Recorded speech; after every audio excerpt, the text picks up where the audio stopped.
Subscribe कीजिए हमारे YouTube channel share market beginners को। दोस्तों, आज की इस वीडियो में हम cash flow from investing activity के बारे में जानेंगे। इससे पिछली वीडियो में हमने cash flow from operating activities के बारे में जाना था। दोस्तों, cash flow from investing activities cash flow statement का एक सेक्शन है जो हमें एक स्पेसिफिक टाइम पीरियड के दौरान यह बताता है कि कंपनी ने इन्वेस्टमेंट रिलेटेड एक्टिविटीज से कितना कैश जनरेट किया है और कितना कैश स्पेंड किया है। दोस्तों, इन्वेस्टिंग एक्टिविटीज में कंपनी के फिजिकल एसेट्स जैसे प्लांट, मशीनरी और किसी कंपनी में या म्यूचुअल फंड में इन्वेस्टमेंट आदि शामिल होता है। दोस्तों, नवीन फ्लोरिन कंपनी के cash flow from investing activities को देखते हैं, जिसमें सबसे पहला सेक्शन है payment for property, plant and equipment. दोस्तों, इसका मतलब है कि कंपनी ने अपने बिजनेस ऑपरेशंस को एक्सपेंड करने के लिए प्रॉपर्टी, प्लांट और इक्विपमेंट में खर्चा किया है, जो कि लगभग 578 करोड़ रुपए है।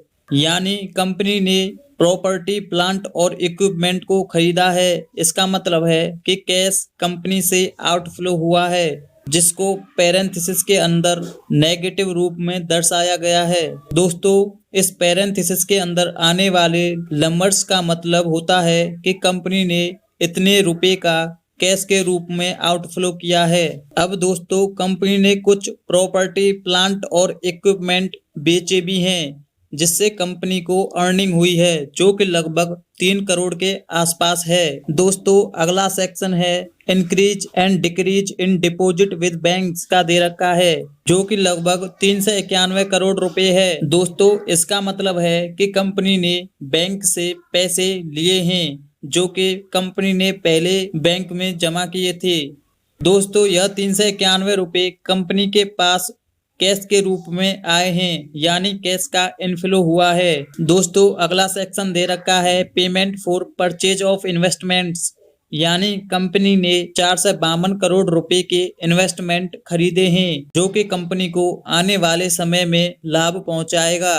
क्योंकि दोस्तों, यह पैरेंथेसिस के अंदर दे रखा है, तो इसका मतलब है कि यह पैसा कंपनी से आउटफ्लो हुआ है। दोस्तों, अगला सेक्शन है proceeds from sale of investment, यानी कंपनी ने अपने कुछ इन्वेस्टमेंट बेचे हैं, जिससे कंपनी के पास कैश आया है, यानी कैश का इनफ्लो हुआ है, जो कि 436 करोड़ रुपए दे रखे हैं। दोस्तों, अगला section lease rental income on investment properties.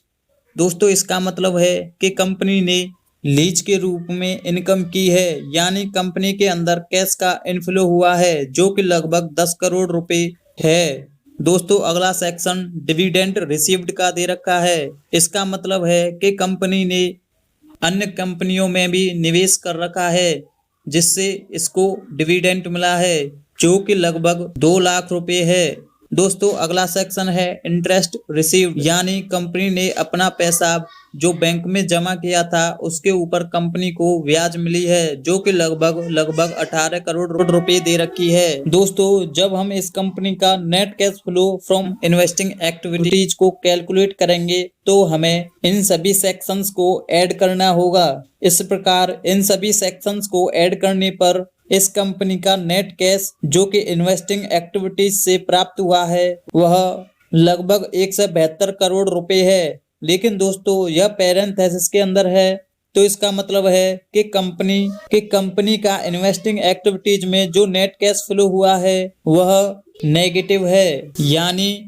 Company ने इन्वेस्टिंग एक्टिविटीज से प्राप्त होने वाली आय से 172 करोड़ रुपए अधिक खर्चा किया है, जो कि कंपनी को आने वाले सालों में बेनिफिट करेगा। लेकिन दोस्तों, cash flow from investing activities में कैश फ्लो को देखना इम्पोर्टेंट क्यों है? दोस्तों, यह हमें दिखाता है कि कंपनी अपने कैश को लॉन्ग टर्म के लिए कहां पर एलोकेट कर रही है। मान लीजिए एक कंपनी फिक्स्ड एसेट जैसे कि प्रॉपर्टी, प्लांट और इक्विपमेंट में ज्यादा खर्चा कर रही है, तो इसका मतलब है कि कंपनी अपनी कोर बिजनेस को बढ़ाना चाहती है।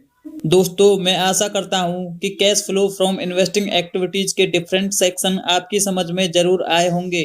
अगर दोस्तों आपको ये वीडियो पसंद आई है तो इस वीडियो को लाइक और हमारे चैनल को सब्सक्राइब करना ना भूलें।